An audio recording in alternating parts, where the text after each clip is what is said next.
Now, today, I'm going to get right into chatting. So I am sitting in my basement with all my trainers here. My trainers, meaning my bike trainers. And we're going to talk a little bit about the season coming up.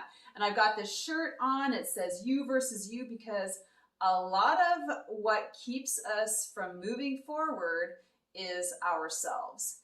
And I want to share with you a couple stories this morning. About me and how I got into cycling. Because a lot of people, used to ask me like, how'd you get into cycling? And I don't know. It just came, it's not like I started when I was 11. I mean, honestly, I'm 50. And when I was 11 years old, let me see, that was 1983, in the 80s, and cycling was not where it is today, if you can imagine. I grew up in a small town, so I was a farmer's daughter. And what did we do on the farm? Well, if you're a farmer, you know what happens on the farm. You work on the farm and you basically get, we are not strong, we were not, wealthy farmers. We were hog farmers. So that, so we had the hog farm. We had 2,000 pigs, 2,000. So I worked a lot on the farm, and, I got this bike. We used to have bikes. I mean, I don't know where they came from. They were so much bigger than us, right? Remember? Or anybody have the banana seat bike? So there's three of us, three girls, and we used to all pile onto that bike and just bike it up and down the lane, the long lanes, the long farm lanes. Yeah, that was us. So, but I want to tell you, I got into cycling. I bought my first bike when I was, like, my first official me bike when I was, I think I was 19. And it was a Peugeot. It was like a triathlon series bike. I don't know. Back then, road bikes were more, like, they were more prominent. Like, you could buy road bikes, and mountain bikes there's hardly any mountain bikes. So that was my first bike. It had, it was chromoly, it was steel, and it had the bottom tube shifters. And honestly, it was the most comfortable ride. And I feel so bad that I actually gave it up about 10 years ago. I donated it to Cycle Salvations because, I don't know. Anyways, it was a comfortable bike, and I rode it for like at least 15 years. But my story is about that bike. And maybe some of you can relate. You just got started in your biking career. I want to say career because, like, cycling is always going to be with you, whether you start and stop, you move, you put your bike away. It lives in your garage for 5 years, and you pull it out and dust it off and get back on. But I remember I moved to Ottawa in 96, and my bike, along with my car, I used my car, but I started getting to my bike to work. And I was not a good cyclist. I was like most people. I just got on my bike and rode. I had no clue about gears and bike setup or anything like that. I don't think I had clip-in pedals back then. Probably certainly I didn't. And I remember the day, and I remember the location when I discovered my big ring and chain ring in the front. Anybody like that? I was like going up a hill of all things, like everybody does. And I just like, oh my God, like I'll just change this gear. And it went from the big ring to the small ring. And it was like a light bulb went off in my head. I'm like, oh my God, what have I been doing since then? Like, you know what I mean? Like, holy shit. And it was just like, and that's when it started. I was like, wow, okay. And then I started using the gears in the back, and then I would flip it in the front. And that's when I started really like using my bike, because I see a lot of people who, and I've coached over 900 women, well, almost probably over 1,000 women now, over the last 15 years. And it's like pretty extraordinary when people learn how to use their gears and shift up and down, right? So anyways, that was my light bulb moment. I'm like, oh my God, what have I been doing? And then I remember I like everybody does, registers for a triathlon, because that's the only place where there was actual real events, and they were all over the place, where you could bike, run, swim. Like, oh, well, I hate swimming, but I'll just, survive. And then I'll kill it on the bike, and then I will survive the run. And that's basically what I did. I only did sprints. I did 2. 2 is 2 enough for me to decide that triathlon was not for me. It was way boring, and anyways, so, and then I switched into adventure racing. So if anybody's done adventure racing, like Raid the North, Quest for the Cure, I don't know, there's a whole bunch of little ones that are popping up around, in the 90s, and then in the 20th century, 2000s. But I raced hard. I actually started mountain biking before I got into road. But anyway, there's always a story. So I just want to go back to that one moment where it was a light bulb moment, and I went from not being able to ride my bike well to being able to ride my bike. And then I thought, when I was going like 20 kilometers an hour, that I was like a speedster. And, and I remember those days. I remember looking at my speedometer, I'm like, oh my God, I'm so fast.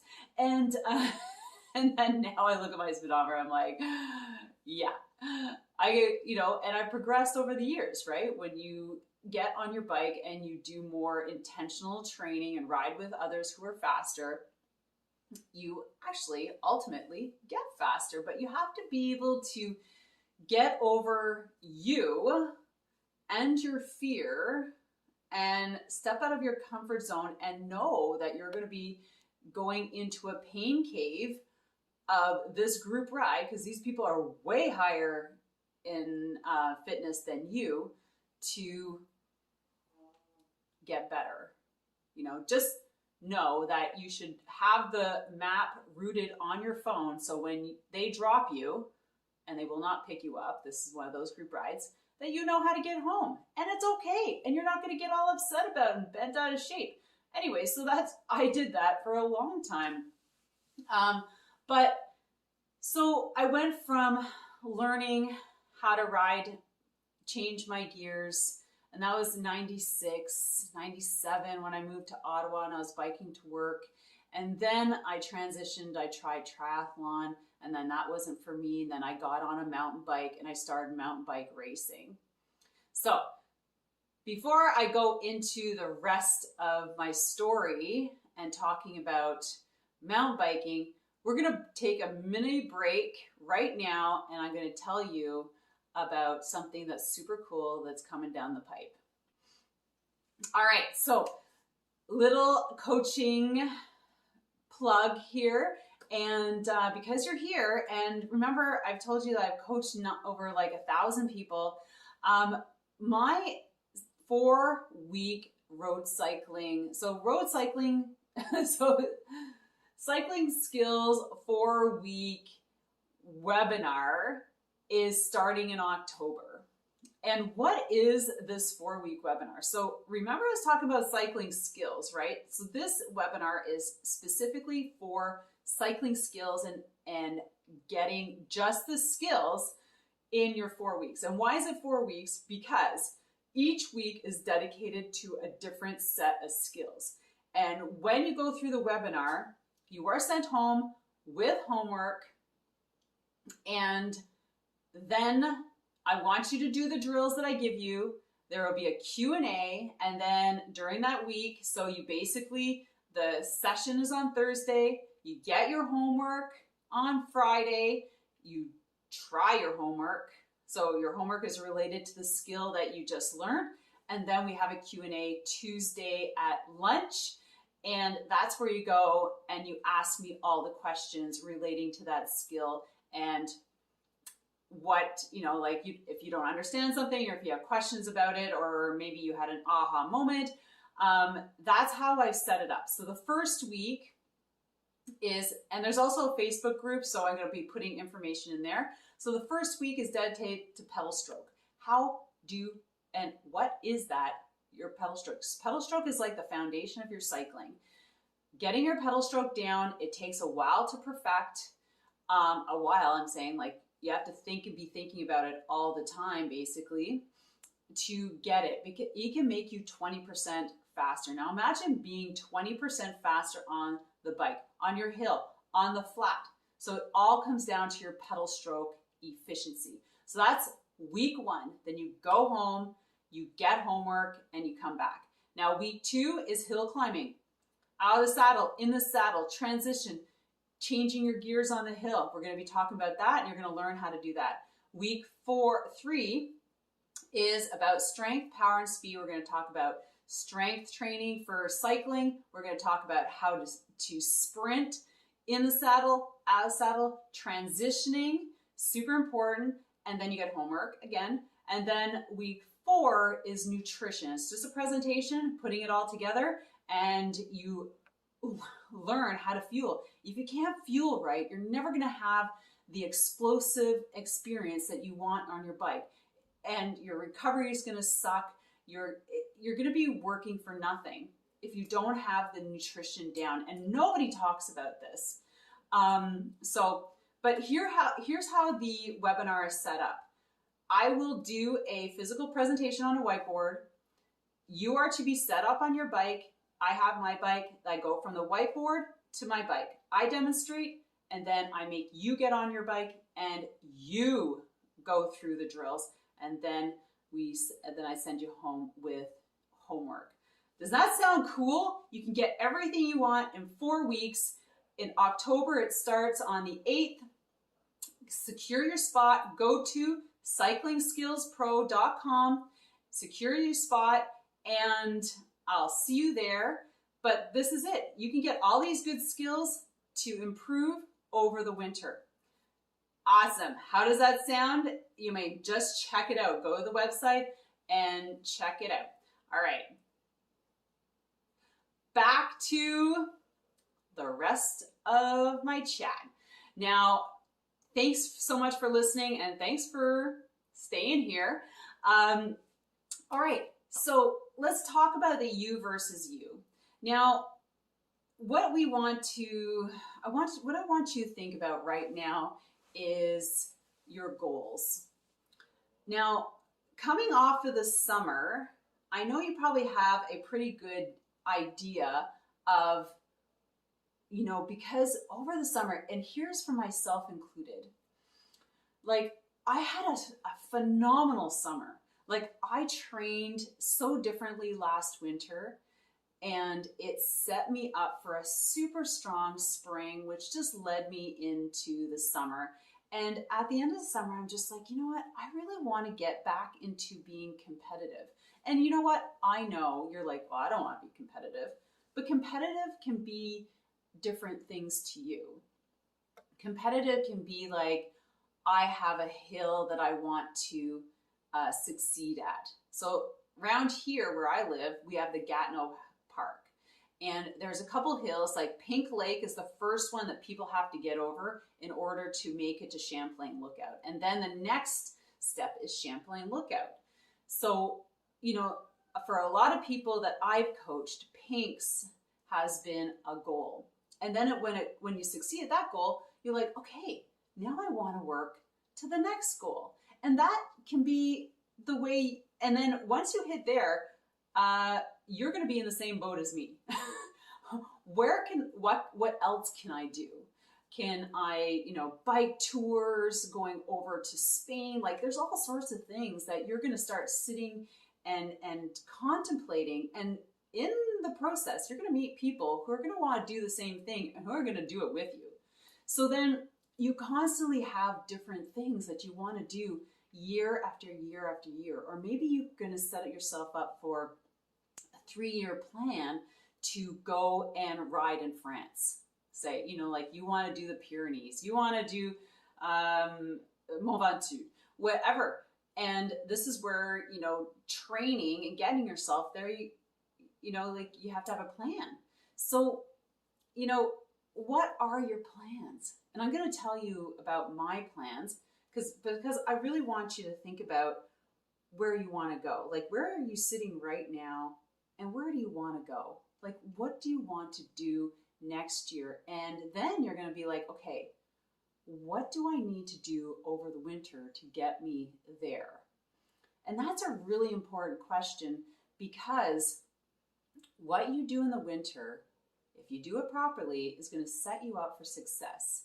If you go into the winter and get hooked up in like the Swift world and the FOMO of not, you know, like missing out on group rides with all these people, new people that you meet on the Swift companion Facebook page and things like that, you are going to completely burn yourself out before April hits.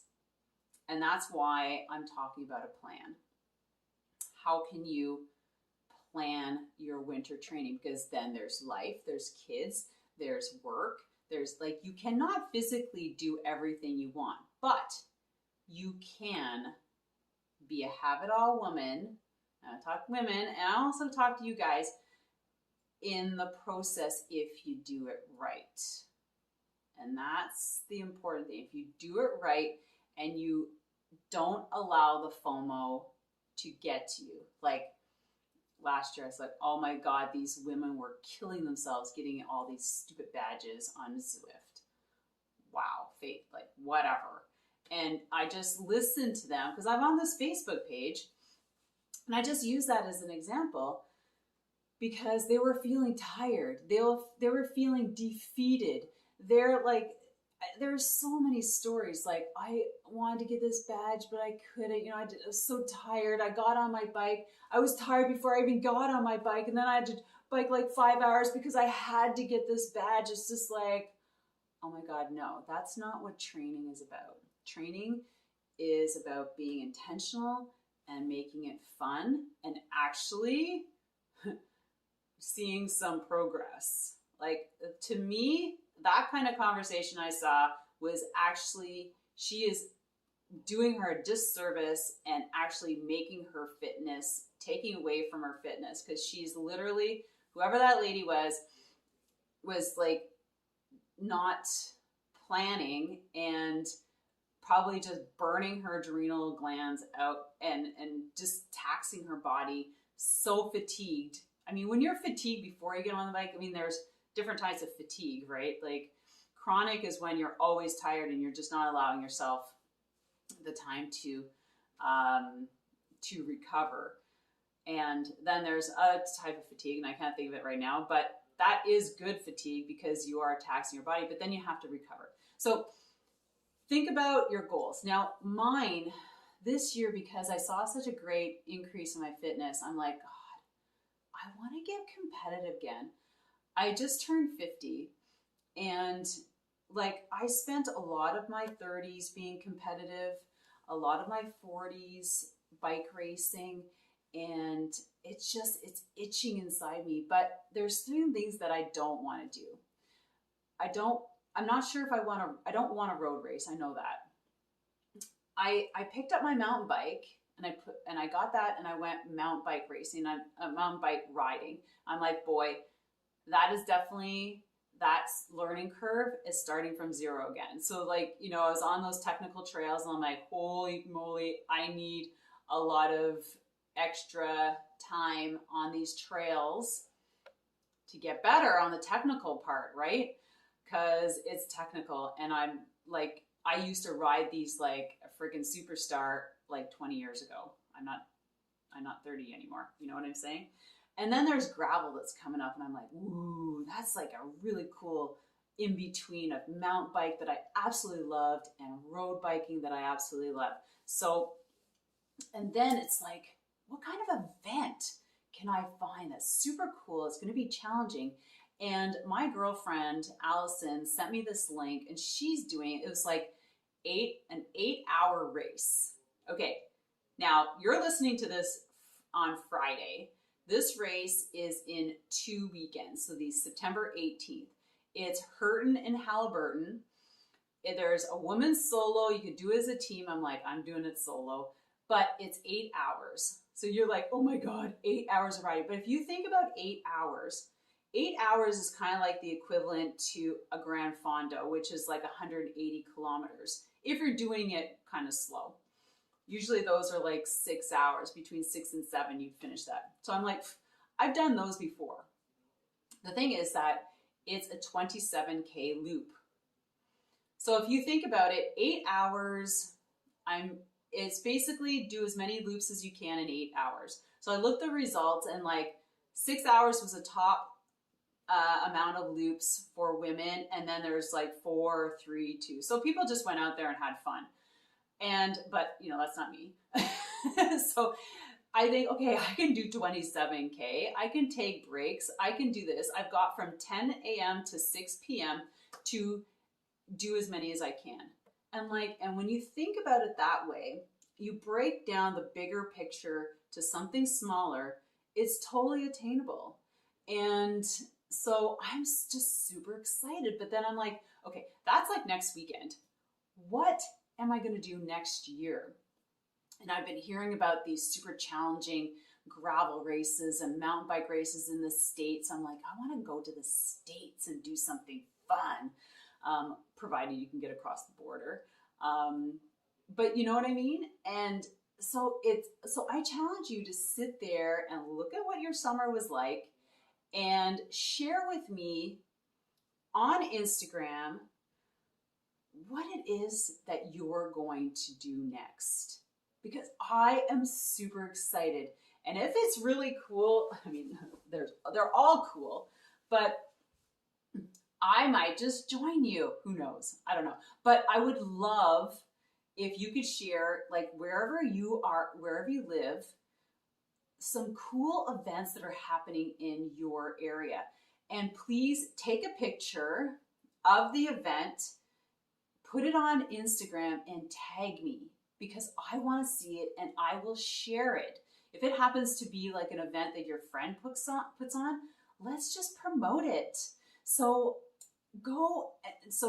do some research. If you don't have something, look for something fun and let's share it together. So whenever you're listening to this, you can do this anytime. Please tag me, take a picture of that event. If this is something that you're going to do or you're contemplating, share it with me. I want to see it, and let's just promote cycling all over the world so other people can see what amazing events are around. So remember, you versus you. You are the one who's going to hold you back the most, and this is where I encourage you to really step out and look for something that's going to challenge you. Because trust me, it might be the hardest thing you ever done, but completion is more rewarding than winning. Oh, I've got to tag that. Completion is more rewarding than winning. Because you know why? Because you've experienced. And experience is more rewarding than winning, because you take that experience and it helps you get better. Because you go, okay, I went through that experience. I know what worked for me, and I know what didn't work for me. Do you know what I mean? And you have to have those experiences to figure it out. And that's why I love going to do these things, because you can't be 100%. So remember, take you, that fearful you, out of the equation and go do it. So remember, follow me on Instagram, follow the podcast on Instagram. So Secrets from the Saddle podcast and Sylvie D'Aoust _cycling, and take a picture of that event and tag me. I want to see what's going on outside of my little bubble here. And so we can share it with other people. All right. Thanks a lot, guys. Love you so much. And let me just reiterate, like, if you have really interesting people in your life that are doing something great with cycling, please also connect us on Instagram in a 3-way conversation. I would love to have those people on my podcast. And also what? Yeah, share this with somebody who needs to hear it.